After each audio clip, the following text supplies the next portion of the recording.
Good morning and welcome to another episode of Soap Recovery number 3. I've taken on this road of learning how to make soap as part of my recovery from my addiction to sugar. And so I've been a member of FAA for about 2 years, and it's helped me evolve a lot and figure out my relationship with food. But on top of that, I've discovered other things about myself, like my desire to create and make things and everything. And as I said in the other videos, I was really sad about the fact that I could no longer bake and stuff like that because it put me too close to the chemicals that I was attracted to. So when I came across soap making, I was very, very excited about it because it used a lot of the things I already knew to do. I was a polymer clay artist, so I liked working in things that you saw at the side. I liked slicing things. I liked putting together things in color, but I was frustrated because my order for my molds and my cutter and supplies and stuff like that were all put on one order. And so because it takes 6 weeks for the cutter to process, the molds and all the other things are all put together. And the kit I purchased had a tutorial on how to make your first cold press soap. So last night I decided to jury rig some silicone molds that I already have. And I put some wood pieces to keep them firm inside of some pans I already have. And so I just wanted to reflect on some of the things I learned about cold processing soap. Okay, that is an enterprise that needs to be undertaken when you're fully rested and you have lots of time to experiment, at least for us beginning soapers. I found myself up way too late last night because I had to wait for my lye water to cool down. Now, I didn't feel comfortable putting it in the fridge, and so it took quite a long time for it to come down to the temperature. And so I have some triumphs and I have some casualties and some things I learned along the way. First of all, the gloves are real. You need them.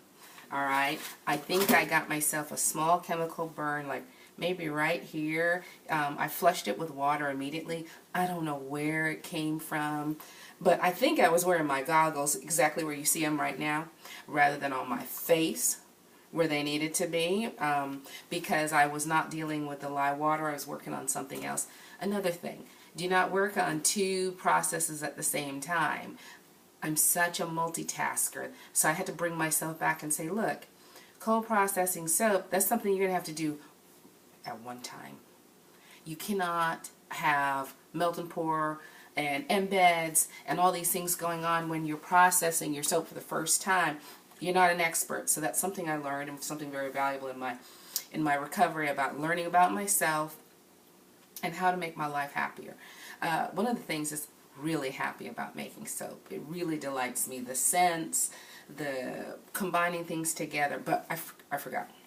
So, safety first. One of the things that didn't go right. First of all, one of the things that didn't go right is when I was making I had made my large batch and I poured into 2 batches, and I put my mica and my titanium dioxide in the other batch, and the Royal Duchess of Soap had said that you can't just use everybody's titanium oxide, and it's true, because my blue batch that went along, and you'll see what I used it in, was great, you know, but the other one almost seized. I mean, I plopped it on the top, and I ended up having to do a physical swirl rather than just a drop and pour and swirl. And so I learned that not everybody's titanium oxide is the same. It seized. It almost seized my soap. By the time it was time to pour out, it came out as one big plop that I divided between the 2 trays. Another thing I learned is that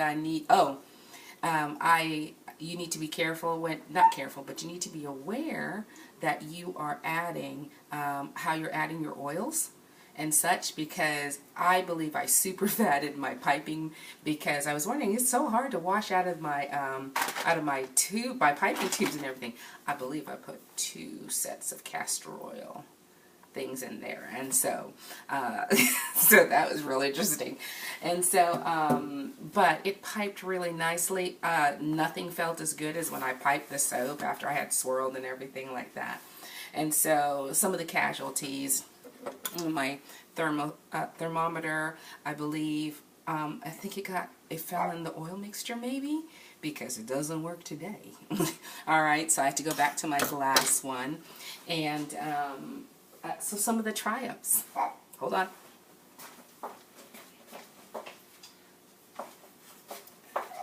This is my first set of cold processed syrup. So, piped, it's blueberry muffin. Alright, so I haven't sliced it yet. I'll put that on another video. But I'm so tickled, and this is what I talked about. I cut these pieces of wood because I bought these silicone molds. I'm waiting anxiously for my order. I really am. But I wanted the soap. So I did the embeds ahead of time, and I'm going to slice it on another video and show you how it turned out. But I just wanted to let you know that there were triumphs. And I won't show you the glycerin melt and pour ones I made because I had no business doing both of them at the same time, and I've learned my lesson.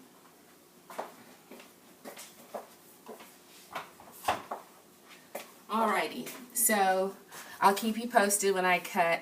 Having this outlet while I'm going through this transition of packing up my house and moving on to another stage of my life, living in a smaller space, and